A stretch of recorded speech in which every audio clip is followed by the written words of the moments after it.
So there's another great start there. That's yeah. Got another virtual Zoom chat. We've got Liam Tong and Chris Sharpe on there, and as you can see, they're already bantering each other. And guys, thanks for joining us. No problem. How are you doing? Okay. Good, yeah. I know Sharpe said he was looking forward to seeing you. He's missed your voice, apparently, Tongy. Honestly, I've tried keeping in touch with him as much as possible, but I think probably a good job he's not been seeing me because obviously all I've done is do his head in anyway. So. No, I have. I've missed him. I never thought. You know what they say? Absence makes the heart grow fonder, doesn't it? So that must be what it is. Bit of a bromance going on, then. Is that right? We argue like a married couple a little bit, I think. But we've known each other for a while since Stalybridge and kept in touch every now and then. And obviously getting back to Hyde, yeah, it was just you gravitate towards people that you know, I suppose. And I knew a couple of lads in the dressing room, but he was the one that I probably knew just as well as Lewis Morrison. So kind of just latched onto him again. I shouldn't really say that to him. It'll make him get it again. No, I'd agree with that. Like you say, it's you probably come across that many people across, like when you say you're playing football and stuff like that, and bumping into Sharpe playing at Bridge and then coming back and then going towards Hyde, especially like you say in the change room and at training and things like that. If you ever need a conversation or you just want a bit of banter before training or during the training session, you know the people that you can always sort of rely on for that. And you're never short of words, are you? Let's be honest. No, I mean it's my role. I reckon it's part of the parcel. It's part of the job. So certainly is. I noticed the lockdown hair is not going well, is it, Tongy? To be honest with you. No, I mean like I say, I've just finished the workout, but it's I did have Hey, you look like you've been dragged through a hedge backwards on your best days, so it was never going to get any better with this. The superstition of keeping it when we were winning stayed, but like I say, now I don't trust myself with clippers, and I've got rid of the beard. That's as far as I've gone. I've had a nice little shave, but other than that, the hair's staying for now. I don't trust myself or anyone else with. It's very 90s boy band as well, the curtains. Yeah, absolutely. I mean, when the sort of the curls come out, I mean, I've been told I look like I've had Ivan Campo, I've had Pablo Escobar, I've had quite a few. I know Sharpe's ripped me a few times, so I think the hat's staying on for now. The hat makes you look more like Escobar. I know, it's sticking out. It's all sorts going on. Now, we're ribbing you for being late a minute ago, Tongy, for turning up to this, but you're like the fines chief, aren't you? I think you're the one who hands the fines out. Yeah, I think at the start of the season, like I say, the gaffer sort of said they wanted me to go in charge of doing the fines, and I think obviously across every football team and wherever you've been, the fines are always different. So it's finding ways of making sure the fines are reasonable, but keeping them also entertaining. So stupid things like borrowing shower gel on match days, you could be fined for that. Bad haircuts, I know after isolation, God, we'd have loads of joy. But like I say, we have a court, so we had Jord, Pratty, Kyle, a few of the senior experienced lads were on a sort of court, and like I say, on away days, if anyone had anything that they wanted to take to court and they lost, the fine would be doubled. So not singing, that was a big one. That was a nightmare, that one, wasn't it?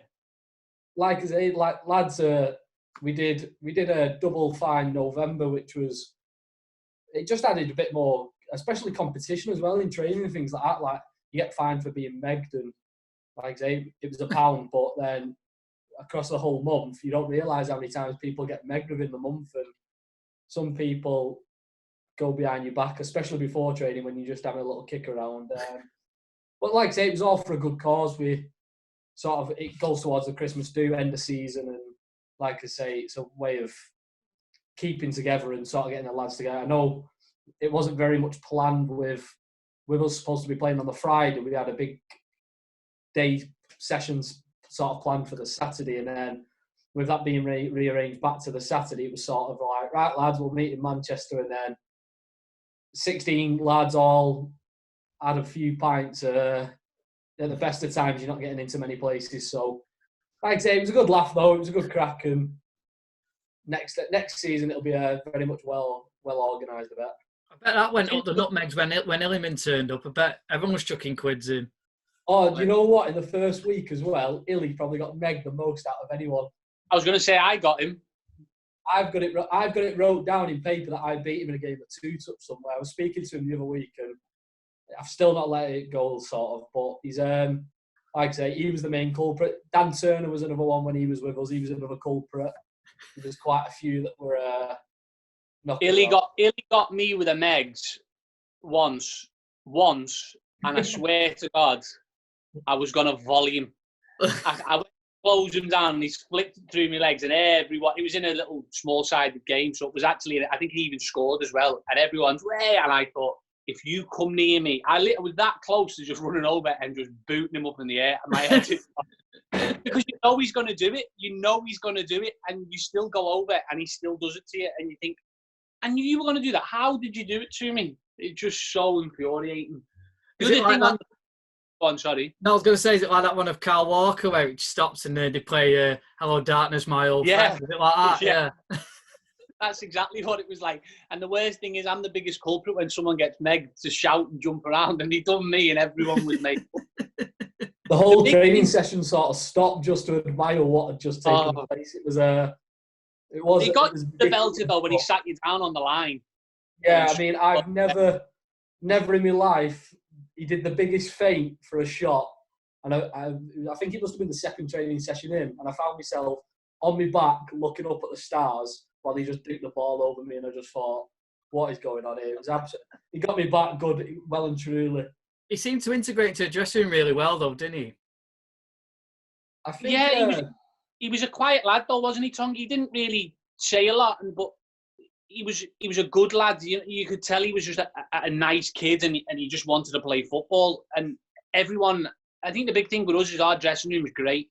Great, all good lads, all similar sort of ages apart from myself, all just wanting to play football. And when they could see how good he was and they appreciated how good he was, he just clicked in. I don't think anyone's really come into the dressing room over the season and not been made to feel welcome or not really fitted in, because everyone kind of makes everyone feel welcome. And as I say, when you could see the ability that Illy had, it actually made people smile watching him in training and in games. It was lads would literally be like, I can't believe you've just done that to him, or in a game they'd be like, oh my God, did you see what you've done to this player? Did you see? So he fitted in perfectly. But as I say, he is a quiet kid. He'd come in with his headphones in and he'd just be bopping his head along. You'd be thinking, is he talking and singing along, or he'd be on the phone to someone and you think, is he talking to me, or is he like he just? But no, he's a great kid. He was. I'd probably say across anyone that's actually come in across, like say Sharpe was saying, with the environment we created, and especially that goes probably with the management as well. Like say Illy and Reese, when they first come in, you are going to be quiet because you're going into a changing room from being at academy football to sort of non-league, and it's a completely different environment. You've got lads just bantering each other, talking about what they've done, etc., and things like that. But you could see as each training session and each game went on, Illy went from having his headphones in to sitting and probably playing 2-touch in the changing room before we went out for footy and bantering people and you're getting involved in fines. And it's probably a big thing for the likes of Reese and Illy and people that have come in, that you get involved with the fines and stuff like that, because it unites them with who's there for the whole season. But like I say, they might not be there for the full season, but for them to do that, it's a big thing. And I think for the pair of them, it was good to have them, because like you say, Reese and Illy were both very good football players, and Illy brought that, something that you probably don't really see a lot in our league, where the skills and the tricks and his footballing brain, and if you could see what he did in training, that was just normal. So things that you saw on a match day, it wasn't like, oh wow, he does that on a regular, that's his norm. And yeah, you were waiting for him to do it to someone. You were thinking, who's going to be the victim today? Well, my abiding memory is the Lancaster one. You got David Norris, who's played like 400 odd games in the Football League, and he just nutmegged him, and Norris just cleaned him out, didn't he? Yeah. I think that's, and the good thing, I think, with, like say, the lads who've come in, they've not shied away from the fact that the football's completely different. So, like say, you look at Illy, who's gone from playing academy football where, like say, the skills and the tricks and things like that, and there's been games like say Matlock away where it was very much the ball was in the air a lot. We were tough. We were down to 10 men, and he didn't just sort of shy away from that. He could hold the ball up. He wrestled with people. His work rate was brilliant, wasn't it? Yeah, he's a very energetic, fit lad, and the same with Reece when he came on. He was sort of like, you get booted, you get kicked, and none of them sort of backs down from that. It was more, right, yeah, I know, and it's probably done them the world of good for moving forward in their career.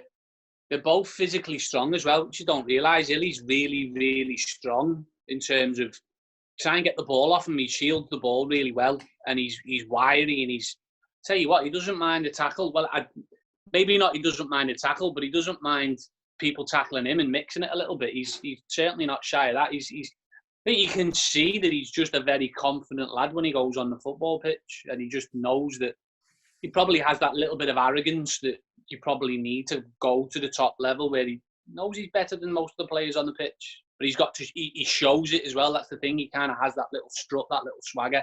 He's a strong little... I was going to use a word to describe him there, but I won't use it. Keep it clean. Yeah, keep it clean. He is. Yeah.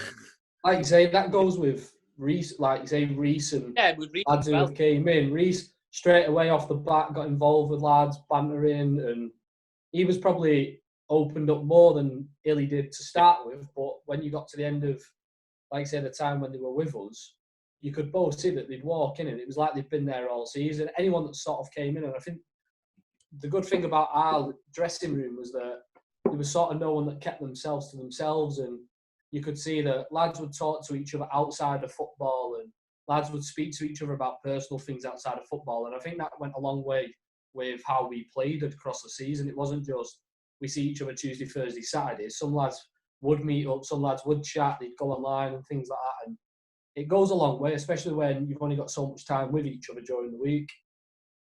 Yeah. Definitely, yeah. No, it sounds like it's a really good dressing room. Just going back to the fines, obviously, was you handed over, was it 300 quid in the end? Yeah, we sort of, I spoke he told to like... 5, what's he done with the other 2? Hey, you got me a cap.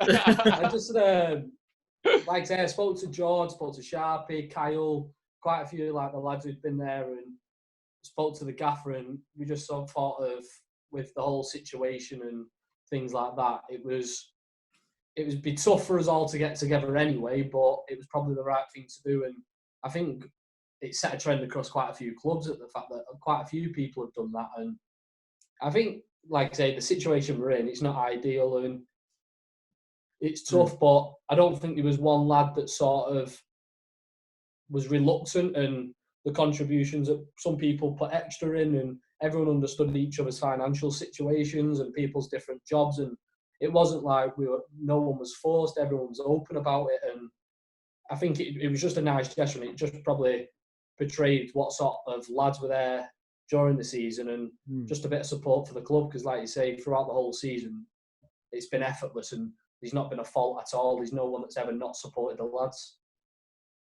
Who was the biggest instigator of the fines, and who ended up putting the most in? I think, to be honest, it was just across the whole team. Everyone decided that, right, we'll put this amount in, and it would make up for what was left in the fines kitty. Because, like I said, we had a break sort of after Christmas. Obviously, people have families and stuff, so asking people to cough up just after Christmas, and we did double fine November. So we sort of planned it so where everyone was able to afford what they can, and if lads didn't bring it with them, we weren't just jumping on the back. So, like I say, across the whole team, lads, everyone contributed towards putting it all in. And I think, like I say, with the squad we had, everyone put the money in, and it was just nice to see. In terms of the season, then obviously, Tonga, you got 12 goals, and I know when you came in Sharpe, you had a purple patch, died off a little bit, and then the virtual games you took off in, didn't you? Virtual Sharpe was really good. And hey, it died off in terms of goals, but it increased in terms of assists. Bloody hell. He was getting at least 2 a game. Flipping heck. But no, Tonga, I mean, you obviously set yourself a target. It was quite a productive season for yourself then, wasn't it, in that sense? Yeah, I it's probably the most I've enjoyed playing football this season. I think, like I say, when speaking to Sharpe, where I've been, like I say, being at Stalybridge and Marine, my position sort of changed week in, week out, just to sort of fit what was needed. And like I say, I played left wing, left back, centre half, right back, and it was good to get game time because, like I say, you're young and you want the experience. And then coming to Hyde, it was sort of nice to play regular in my preferred position. And speaking to the gaffer and working with the gaffer and John and the coaching staff, and like say Sharpe, Jord, quite a few of the experienced lads, you're always learning. And although I probably look like the oldest 22-year-old there is, like I say, yeah, you learn off everyone and you gain that experience, and it just paid off. And like I say, I've had a better season than what I thought I would do, but it's just a shame that it ended early because we were as a club, we had the cup fight, like the semi-finals, the cup, and we were on a decent run towards the back end of the season. Like I say, everyone was going into the back end in good form, and you always say you never say never, and it would have been interesting to see where we would have truly ended up. No, we were on to say it was on a good run towards the end of the season, and I think obviously you need to take tips off Sharpe and how to look younger, I think. Yeah, definitely, absolutely. I need that cream that he's got. Hey, nothing, it's all natural, you know. I was thinking that the other day, don't do anything, believe it or not. Have a shave, I look even younger, that's why I had one for today. Yeah, same. I always get ID'd if I have a shave, but no. I'm maybe not ID, a little bit younger. Before we get onto the football, Paddy was mentioning that you've been doing is it a toilet roll juggle challenge? And toilet roll. Competing in that. Yeah, was it you that tagged me in it, Tongi, or was it somebody else? I can't properly remember, but like I say, it was just sort of one of those viral things, and the first people you sort of think of is, right, I'll go to 40 lads and who you think would be good doing it. And like I say, it sort of became a global thing, didn't it? And after thousands of attempts, it was probably got the one good one, and cutting down the video on your phone for a good half hour. Oh, what? You didn't do, yours wasn't a one take? Not a chance I could get it. The amount of ornaments and vases that I nearly knocked out with toilet rollers. I probably went through about 9 different bog rolls, crushing them and kicking them that hard. So mine was a one take. Oh, I ain't got that in my locker. I thought you'd have it keeping up those Cryzo balls. They're like toilet rolls.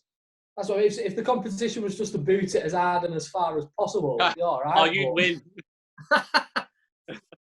So, Tongi, what was your favourite goal this year? I mean, you must have been peeved, obviously, talking of Paddy. You lost out to him in a goal this season. you were a close second behind his goal at Stafford, but the one against Ashton was the one that made it. I mean, what was your favourite one overall, though? No, to be fair, Paddy's goal against Stafford, when you watch it and when you were in the game, soon as he hit it, I mean, it couldn't have gone any further into the top corner. And I said straight off the bat, I said either his or Starsey's against Bridge. Yeah. I said one of them two would win it, but when you look at Paddy's, when he's brought it down and the conditions we were playing in, it was always going to win it. If you watch Pads, watch my reaction, because I watched it back and seen it, and I had to just go, oh my God, that's my reaction. It's not the first time he's done that. He's got that in his locker where he chops in on his left. But to be honest, the FC United one, just based on the atmosphere, like I say, Sharpe was on the opposing team. But on the bench. It was the FC United one because of the win, but there was a few that I probably enjoyed. The Stafford one was good late on, where, like I say, it was late on, we was 0-0, it was a tight game, and we ended up romping it and looking like we'd absolutely coasted. Lancaster was a nice one besides the knee slide, because I nearly dislocated my knee trying to do a knee slide, but you know what, you enjoy every goal, because it's not that often I'd probably score as many as I have, and you just take them as they come, really. You take any you can get hold of. Yeah, you were pretty dead-eye when shot from the edge of the area. It was always close to going in. It was never, blasted over. It was always either keepers saving it or it's going in. You mustn't have been... Yeah. It's probably something that I've worked on. Like, say, we have a few competitions at the end of training. Daishi, Stasi, Sharpe. There's quite a few of us that we play for Lucas Aids, we play for Sweets. Gaz gets involved doing some drills, firing balls in. So it's something that we all work on and we all have a laugh with. It's just, sometimes I hit it that hard that I don't know what myself where it's going to go. But like I say, it's something I've worked on, and I did enjoy it. If you're close enough to the goal, Tongy, and you kick it hard enough, it's got a good chance of going in, hasn't it? And if it doesn't, yeah, exactly. I've done the hard bit. You're going with it as well, pal. I've done the hard bit. What was yours then? What was your favourite one this year? Your goal? I was thinking about this the other day. They're all tap-ins, weren't they? Well, Warrington wasn't a tap-in. No, it wasn't actually. To be fair, I was thinking that was probably would that be your best one because it was a decent strike, that wasn't it? I'm going to say either that one or Bamber volley. Bridge one. Oh yeah. Because it was left foot. So was it left foot? I can't even remember. Yeah, it was. It just came to first time volley, wasn't it? Yeah. So I think because of the difficulty of that one, but then the Warrington one was good because I think the passage of play that came before, I've kind of took it out of the air and shifted it onto my right foot, and it was my first goal as well. So it would be between those two. I think everyone took the mick out of me because I ran over to the gaffer after I scored, but it was to say because it was my man that scored from the corner. They scored to go 1-0 up, and we'd worked it. And he'd said that they had 2 or 3 quarters and they'd block, and it'd be Ben Garrity would get round the back, and I've gone with him to the near post, and Tony Gray's blocked me, and he scored, and I thought, oh my God. So when I scored, it was kind of like, we're evens now. I've got myself back on a level playing field here just now. That was a tough period that you came into, though, you know, when you came into the team at Warrington, because there was a lot of changes, suspensions, injuries, wasn't there, at the time? Yeah, there was, because it was a different team from the team that I'd remembered when they played, when Hyde played FC United. Yeah. And then there was lads that were missing, the lads that I knew of or that I knew play against that were missing and weren't in the team. And you could just tell we were missing the stronger characters and bigger players within the team. There was lads that were in and around and playing, with no disrespect to them, but they weren't of the same calibre as the players that were out. And it was just a little bit, I could feel that it was a bit of a transition. I knew that once we got back those other players that we wouldn't be far away. We had a very good squad. And those lads, obviously, as well, that were coming in, were good players in their own right. But when you go to places like Warrington, you need that sort of experience and lads that have been on the block. You look at their team's full of seasoned pros that have played number of Football League games, and they know how to win and they know how to dig it out, and just little things like that. But it soon clicked. I feel like it soon clicked, and even I think we won the next game. Did we win the next game after the Warrington game? I'm trying to think who that was. Was that home? Can't remember. Was it a League Cup game? Not even a League Cup game, was it? And then we won that. Yeah. And it just kind of like the little seeds, and as I say, it just gave the other lads who'd come in a little bit of confidence as well, because it wasn't like we went on a big run, so to speak, of losing games. It was just, it was.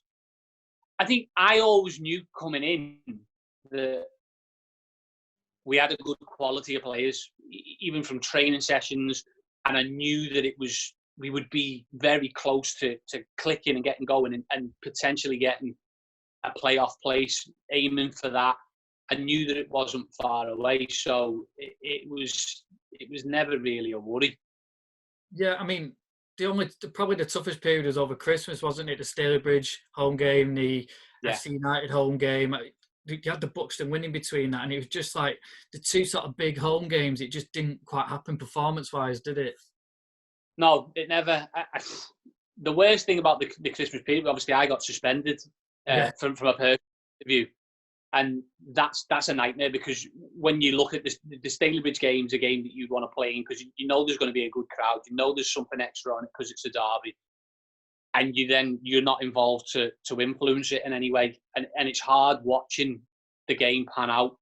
The FC United one, that was just, they played some great football. They certainly evolved as the season went on, and they were a very good footballing team, and I think they kind of got to the stage where it clicked for them, and they were just putting teams away. But Yeah, it was a difficult period, but I don't think anybody's heads ever went down within the dressing room. As I say, we've got quite a young dressing room, but nobody really, obviously at the end of the games and you could see lads were down, but it didn't really seem to affect them going into training. It was just sort of back to the norm, whereas previous clubs that I've been at or after heavy defeats, you can kind of come in and it lingers a little bit and lads are picking the bones out of everything and going, oh, well, he should have done this and he should have done that. And bloody hell, we're struggling a little bit here. There was never really any of that from us. And the gaffer probably didn't allow that either. The gaffer and John, it just kind of was, once the result happened, that was it. Sweep it under the carpet, learn from it, and we go again. And that's exactly what we did in training. As I say, there was no hangover from it. Yeah, I mean, you can tell sort of with the gaffer and John that it is a very calm dressing room, and like say when things don't go right, that it doesn't linger, and you've kind of got that. He seems to have installed that we win and we lose together. Whatever happens, we won't get carried away if we win. And the same if we lose, we won't get too down about it. And I think that helps, doesn't it? If you go on a sort of a 2 or 3 game run where you don't win, you can just switch back on and win a few games then. Yeah, definitely. I think that's the way you've got to be. It's got to hurt you and you've got to learn from it. And Tongi will tell you as much as anyone, lads will get annoyed in the dressing room and it's not really a vocal dressing room and that lads will dig each other out to the extent of, as I've seen over the years of people getting pinned up against changing room walls and fights. But people will say things and everyone's got their own way of going about analysing what's happened. But it's just, you take the rough with the smooth. You've got to, because you know, especially at this level, it can change so quick, and you're dealing with outside factors of lads with the jobs and personal situations, and they might be tired. So you've got to take all that into account. And I think, as you said there, the gaffer and John are brilliant with all the boys, and they do take that into account, and maybe not as clear as that. But I think that plays a part in their thinking, and they're not so. I think you can see that the majority of lads are honest, and it's not like they've gone out and done it on purpose. You know, if everyone's guilty of having a bad game, and obviously at this level there can be contributing factors to it from outside things, but it's just it's a really good environment. It is really good. It was refreshing. It was a refreshing environment to come into. And that kind of set the players off to go and deliver on the pitch, because they knew there was no pressure. Yeah, they could just rest themselves and enjoy it, and that's what I would say the majority of them say, and what they did. I think Sorry, go on. Sorry, I was just going to say, I think when you're saying, like Sharpe was saying then about in a changing room when you get a defeat, obviously fans don't really see it, and lads will sit there for half an hour to an hour just discussing what's just happened, and no one's there digging each other. Some people not even talking, just gutted, just heads down, just in their own silent place. And you sort of sit there and contemplate, like say the FC United one, and the gaffer comes in and you take your hats off them to obviously that day they absolutely boxed us off the park, but no lad sort of sat there and thought, I've not ran and done the basics. And I think the environment that Gaffer and John and the coaching staff created, in that you do the basics and you run first and you work hard for the team, that there was a sort of expectation level that we created as a team, that when it didn't happen, that frustration is there, but it wasn't personal to anyone. It was sort of, we know that we're a lot better than what we've just done, and unfortunately sometimes it doesn't go right. And like I said, like Sharpe said, I think the best thing about this season was you could turn up. I've been involved, like say the run last season with Staley Bridge, where you turn up here, like you're getting beat constantly and you go on horrific runs. And this season, coming into training on a Tuesday or going from a game Saturday to a game Tuesday, the gaffers doesn't mention, right, this is what happened, and he's not planting that seed. John's not planting that seed of, oh, do you remember when you did this? It's sort of like we look forward, we go to the next game, and we take that game as a brand new thing. It wasn't just sort of, yes, we work on what we've done wrong to put right, but we're focusing now on the next game. And I think as a team, and especially with the lads in the changing room, everyone felt that way. No one sort of went out there and didn't try. And I think you could see that with the character of the lads we had. We were just a hard-working group that wanted to do well. And like I say, sometimes the fans might not see that because you come into the clubhouse, you've got fans there that have paid to come and see you play. The last thing they want to see is you sat with your head down, refusing to talk to someone because you've been beat. So sometimes you put on that, you go to the bar and someone will ask how you are, and you sort of look as if you're better than what you are really, because you sat in the change room for half an hour in silence and had a shower and no one spoke, to then come into a packed clubhouse and lads will ask you, oh, what went on with this? And we're all drunk anyway, they won't remember. After, you know what I mean? It's just sort of like, you just have to say, look, like, it's one of them. But deep down, we know as a group that, like, on a Saturday night after a game, if we've been beat, there's no lads, really, from what I've seen, that are not sat there saying, like, how it's ruined the weekend. And I think that goes across everyone that I've probably played with, that it ruins it. No one goes out there to just for the fun of it. We want to win, and it's the competitiveness that we created, especially in training. You'll see that in training, it's not just sort of these lads flying into tackles. I know Sharpe's lifted me a few times. There was one point where probably about 3 weeks in, he probably lifted me over his shoulders and I landed on my neck, and I thought that was me done. But it's sort of, like I say, it's the environment. The environment, the gaffer and John and Gaz and even the Coiney and Jake, the physio, and the fans, the environment was that we were competitive, and that went from training to, there was no easy training session where we turned up and we were hard working, we were fit, we ran, and we worked on what we'd done wrong to put right. And I think that showed in games where sometimes when we were going through sort of the rough patches, like say Nantwich away, where it didn't really go right for us, and it was a horrible day for everyone, but no one sort of just rolled over and went into the next game thinking the same. It was sort of like a fresh mind, and it's a good environment to be around. It's probably the best environment to be around because it brings out the best in lads. Lads are not afraid to make mistakes, and I think the Gaffer and John are prime examples of when working with people.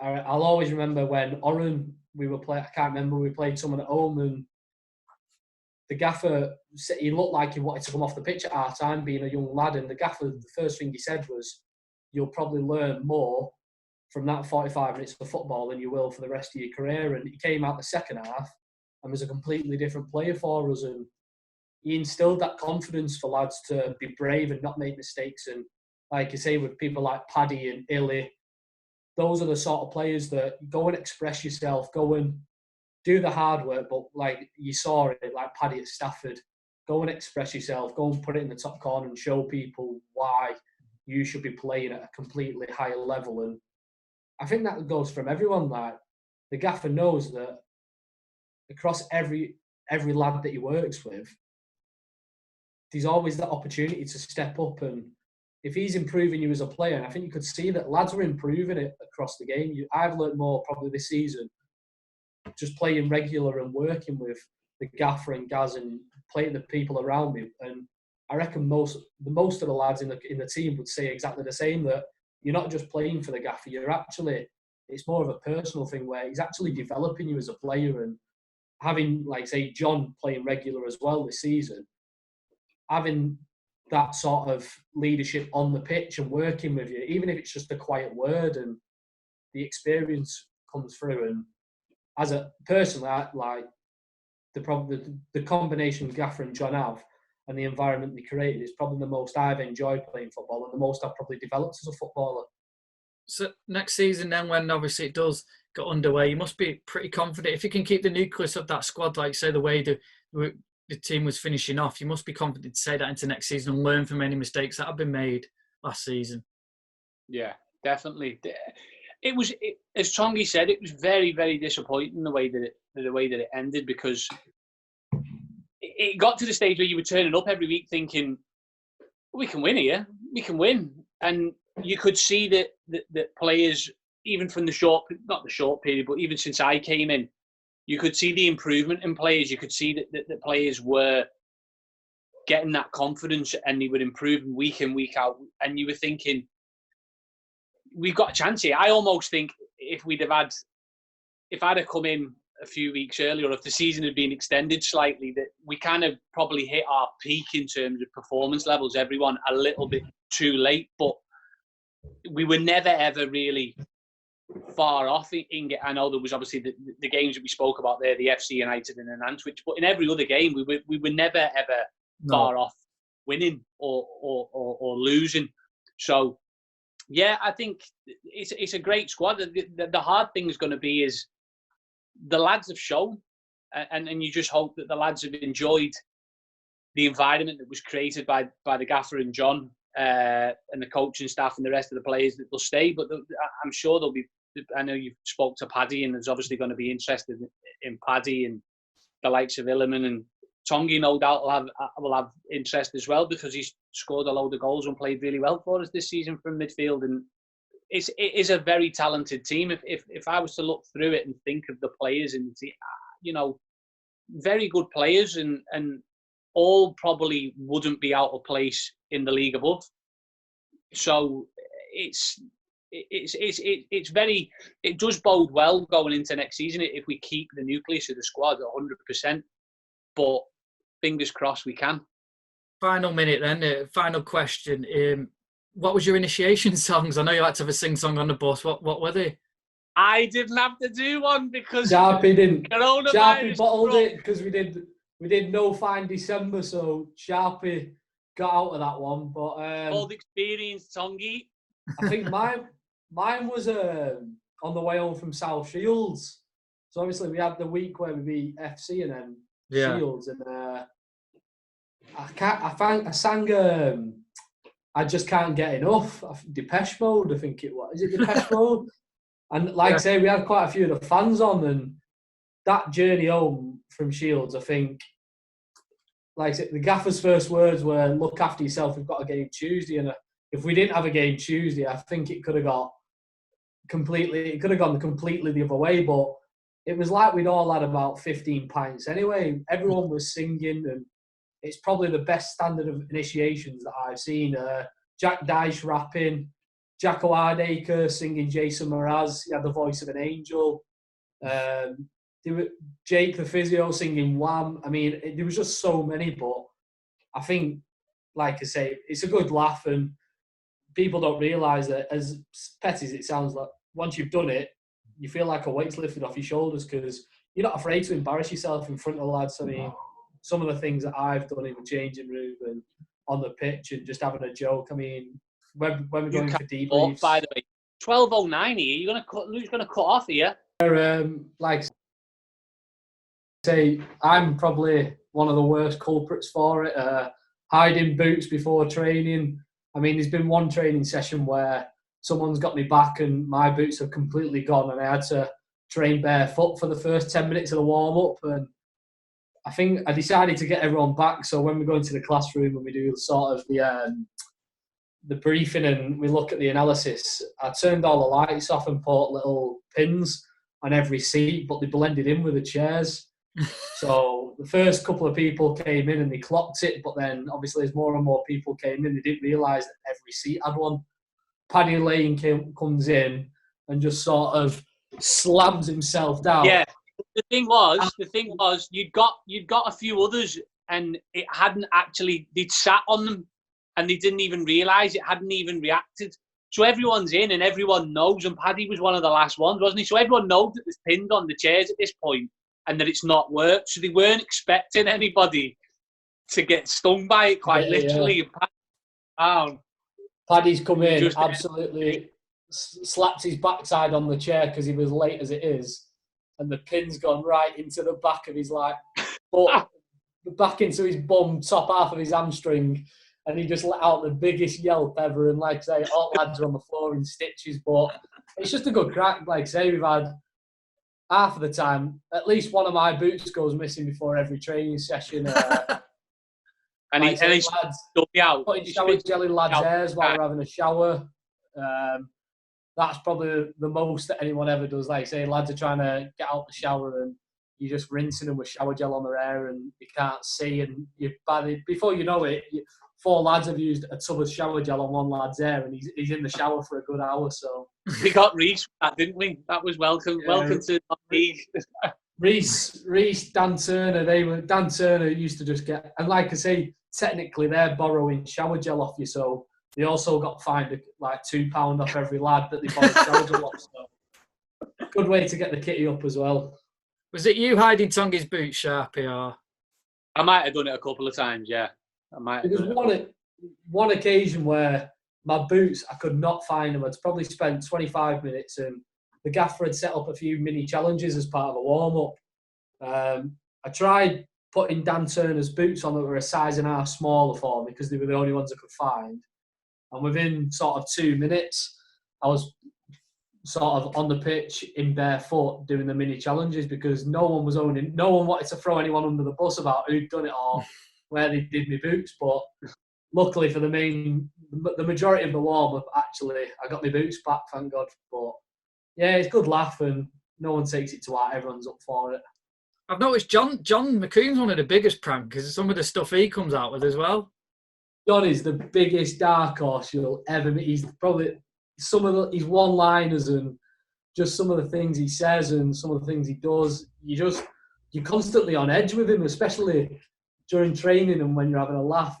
But he's so quick to jump. As soon as you say one thing, he's so quick to jump on you, and he can just hammer you with one word, and you crumble. There's nothing you can do about it. Yeah, John's banter's decent. John's great. I love that dry. He's got that dry sense of humour. He's got that. You always have one in a dressing room normally at a club who's just cutting and just dry sense of humour, and that's John. As you say, he could say something and just finish it, just end the training session for you right there, and it could only be it could be just in the boxes at the beginning, and he's just killed you right off. Yeah, I've seen him do that with like a lot of the younger lads, the reserve lads and things like that. He'll just get them straight away, and they don't know what to say to him. He kind of like look at them and going. He's the main culprit for. We went through the stage for some reason of people taking home shorts and jumpers by accident in the bags, and lads were being. And John just straight away hammered me because. And like I say, Moons has just sort of stood there going, and you can't say anything because the more you deny it, the more guilty you look, and you get thrown under the bus and you just take it. But like Sharpe said, the banter you had with the coaching staff and between the lads, it's if you've never been in a football environment or been on a Christmas nights out, that's when you properly see lads for who they are, and you can have a laugh. And maybe lads that you probably don't sit next to in the changing room, you find yourself stood with them on a night out, having a beer, and people don't realise those Christmas nights out and initiations, they go a long way with bonding, especially in a short space of time you have. Yeah, nice one. Well, guys, thanks for that. It's been enjoyable, even though we did kind of run over a little bit. as was expected. Yeah. I wonder whose fault that was, eh? Yeah, I'll take credit for that, don't worry. Yeah. Nice one. Cheers, guys. We'll look after yourself.